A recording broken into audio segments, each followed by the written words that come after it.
of one of the assistant coaches chasing Caitlin Clark down as she's riling up the crowd.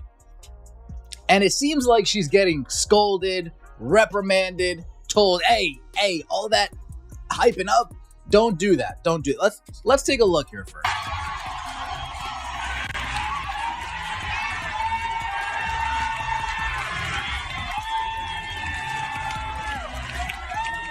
Now here we go. Body language doctor. Body language doctor is out and about.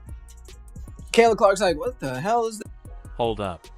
Did the Fever coach just go WWE on Caitlin Clark mid-celebration? Yep. Footage has resurfaced showing her getting physically stopped from having her moment, and the internet is losing its collective mind. Was it strategy? Was it sabotage? Or was someone just mad they weren't invited to the dance? Stick around, because what happened next is fans screaming. She did not just do that. This one's got receipts, replays, and a whole lot of, what the heck, energy. Let's dive in. Has gotten to the point where she realizes if she gives the ball to Natasha Howard, not only is she not going to get the ball back, but Natasha Howard isn't even going to look in her direction. We have officially reached that. 1 second, Caitlin Clark is lighting up the court, hyping the crowd, doing what she does best. And the next, her own coach turns into the celebration police, physically yanking her back like she just tried to jump a TSA checkpoint with an open water bottle. You could see it in Caitlin's face, the shock, the pause, the "what in the actual heck just happened?" expression. Not pain, not anger, just the stunned realization that even joy now comes with restrictions in Indiana. So look, I don't think it's any secret that I'm not a fan of the Indiana Fever backroom staff. I'm not a fan of what they're trying to do to Caitlin Clark, and I fully believe they're trying to diminish, they're trying to dim the flame of Caitlin, and they're trying to make her fit in to what the WNBA used to be, rather than fit out and be her. I mean that. Like, that is my opinion, and there's no question about it. And let's be honest, this isn't a one-off moment. This is the cherry on a very weird, awkward, and increasingly irritating Sunday that's been building since the day she was drafted. The woman can't even sneeze without someone from her own circle trying to hand her a tissue laced with micromanagement. You'd think her success would come with a bit of freedom, but apparently, even celebrating is now subject to committee approval.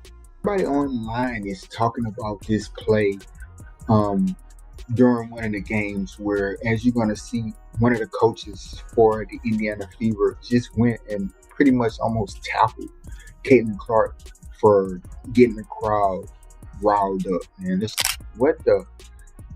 why is she doing it? And I want to say that's this lady right here, Karima Christmas Kelly, one of the assistant coaches. And as you see right there, she just seemed to have went and grabbed the Caitlin Clark. As Caitlin Clark was trying to get the team, the crowd amped up for a big time game. The management is equally uninspiring, like they stumbled into a generational star and immediately handed her a to-do list that includes dim your personality, share the spotlight with people who can't hit a layup, and never make us look like we're not in control.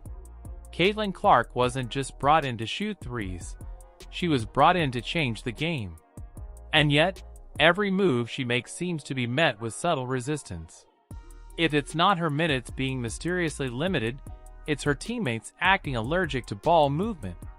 And now this, a coach literally grabbing her mid-celebration like she's a rogue toddler at Disneyland. Come on, that wasn't just a miscommunication. That was a full-on vibe killer.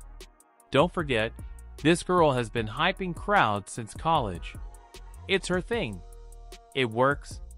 It brings energy, momentum, and passion. But instead of leaning into it, the Fever staff looks like they'd prefer she celebrate quietly in a dark room with a librarian clapping softly in the background. You'd think she broke protocol. No, she was breaking ratings records.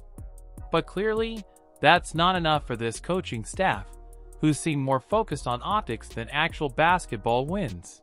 This clip getting shown again, and it's just, in my opinion, is completely unacceptable. It is completely unacceptable.